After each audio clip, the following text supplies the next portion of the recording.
ఓం నమః శివాయ.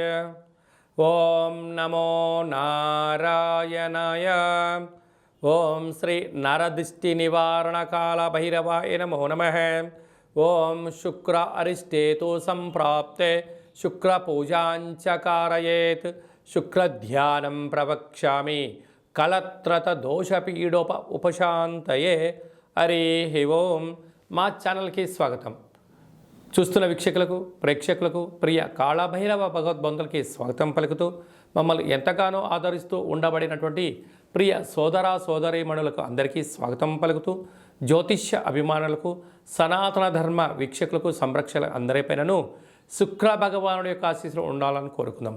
శుక్ర భగవానుడు అనగానే కలత్రతకారకుడు, యోగకారకుడు, భోగకారకుడు, సంపూర్ణ నూతనమైనటువంటి జీవితాన్ని ప్రారంభించాలి అనుకుంటున్న వారందరికీ నిండా ఐశ్వర్యం, ఆరోగ్యం, ధనం, ఇహపరమైన సుఖ సౌఖ్య భోగ భాగ్యాలను కలిగించేటువంటి వారే శుక్ర భగవానుడు.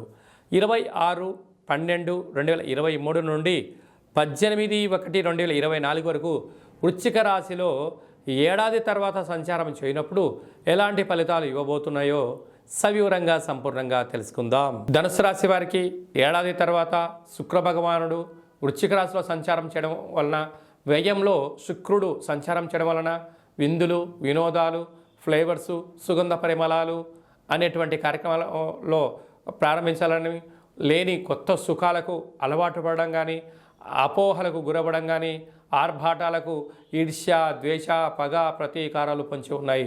కనుక ఇలాంటి కాల సమయంలో మౌనం, ధ్యానం, ఆధ్యాత్మికత వలన సమయం, ధనాన్ని రెండింటిని కాపాడుకుంటూ స్థిరచరాస్తులను కాపాడుకునే ప్రయత్నం చేయండి. అంతా మీకు మంచి కలుగుతుంది. శుక్ర భగవానుడు అందరిపైన చల్లని చూపు చూసినట్లయితే నిత్యము నూతనమైన వస్త్రాలు, పట్టు పీతాంబర వస్త్రాలు, బంగారు ఆభరణాలు, నూతనమైన వాహనాలు, గృహాలు, విదేశీయానము, సంపూర్ణంగా మనసులో ఏదైతే కోరుకుంటున్నారో అది విజయం సాధిస్తూ అద్భుతమైన ఆనందంలో ఉక్కిరి బిక్కిరి చేసేటువంటి దశనే శుక్రమహార్దశ. అందుకే చాలామంది అదృష్టవంతుని ఎవరు ఆపలేరు అని ఎలా చెప్తారో, వాళ్ళు మట్టి పట్టుకున్న రియల్ ఎస్టేట్ వ్యాపారంలో కోట్లు సంపాదించడం, భవన నిర్మాణ కార్యక్రమాల్లో కోట్లు సంపాదించేస్తూ వ్యాపార సామ్రాజ్యాన్ని వారి యొక్క చూపుతో కట్టి చేసే శక్తి శుక్ర భగవానుడికి మాత్రమే ఉంటుంది.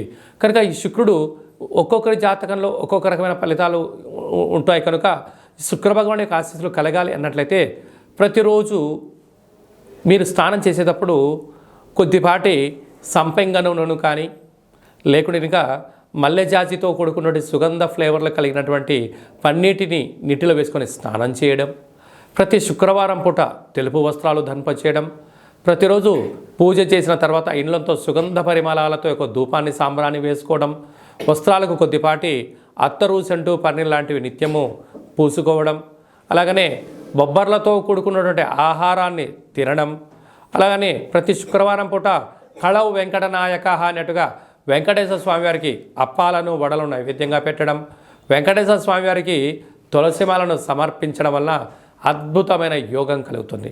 అలాగనే ప్రతి శుక్రవారం పూట ఉదయం 6 గంటల నుండి 7 గంటల వరకు శుక్రహోర జరుగుతూ ఉంటుంది. కనుక తెలుపు వస్త్రాలను ధరింపచేయడము, ఇల్లంతా ధూపాలతో అంటే మంచి ఫ్లేవర్లతో సుగంధ పరిమళాలను ఉంచుకోవడం వల్ల శుక్రుడి యొక్క ఆశీస్సులు కలుగుతాయి.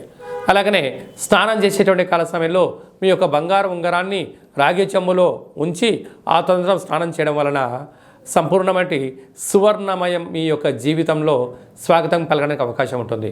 అలాగనే ఒక తెలుపు వస్త్రంలో బొబ్బర్లను పోసి సూర్యభగవానికి నమస్కారం చేసుకొని 20 సార్లు ఓం ద్రాం ద్రీం ద్రోం సహ శుక్రాయ నమః అనేటి మంత్రాన్ని ఉచ్చరింపచేసుకొని ఈ యొక్క తెలుపు వస్త్రంతో కూడుకున్నటువంటి ఈ బొబ్బర్లను బ్రాహ్మణుడికి దానం ఇవ్వడం వలన అఖండ ఐశ్వర్యం కలుగుతుంది. పక్షులకు దానం చేయడం వలన మీకు రుణ సమస్యలు, రోగ సమస్యలు, గృహ భవన కార్యక్రమాల్లో ఉండబడిన ఆటంకాలు, భార్యాభర్తల మధ్య ఉండబడిన విభేదాలు తొలగిపోతాయి. అలాగనే గోమాతకు ఆహారంగా ఏర్పాటు చేయడం వలనట్లయితే సంచిత, ప్రారబ్ధ, ఆగమి కర్మలు కూడా తొలగిపోతాయని చెప్పి గమనించాలి. ఇంకనూ మీరు ఇవంతనూ రోజు కుదరదండి, చేయలేమండి, ధాన్యం చాలా ఖర్చు అవుతుందండి, ఈ సమయానికి నీళ్లు, పక్షులు, బ్రాహ్మణులు దొరకలేదు అనుకుంటున్న వారందరికీ ఒక అద్భుతమైనటువంటి ఏమిటయ్యా అంటే శుక్రగ్రహ కల్పవృక్ష దేవత అంటారు. అంటే డైమండ్ ఉంగరం పెట్టుకోలేనటువంటి వారందరికీ, అలాంటి శుక్రభగవాని ఆశీస్సులు కలగాలనుకుంటే వారందరూ కూడా ఈ యొక్క శుక్రగ్రహ కల్పవృక్ష దేవతను గృహంలో ఉంచుకొని రోజు ఉదయం సాయంత్రము మంత్ర సాధన ఓం ద్రాం ద్రీం ద్రౌం సహ శుక్రాయ నమః లేదంటే ఓం శుక్రదేవాయ నమః అనే మంత్రాన్ని ఒక 20 సార్లు తగ్గకుండా 27 సార్లు, కుదిరితే 108 సార్లు మంత్ర సాధన మీరు చేస్తూ ఈ యొక్క అగరబత్తులను అలా తిప్పుతూ ఇల్లంతా సాంబ్రాణి గుగ్గిలంతో ధూపం వేయడం వలన గృహంలో ఉండబడినటువంటి దరిద్ర దేవత బయటికి వెళ్ళిపోయి అదృష్ట దేవత మీ గృహంలో స్వాగతం పలుకుతూ ధనకనక వస్తు వాహనాలతో మీరు అద్భుతమైన విజయం స్వాగతం మీ సొంతం అవుతుందని చెప్పి గమనించాలి.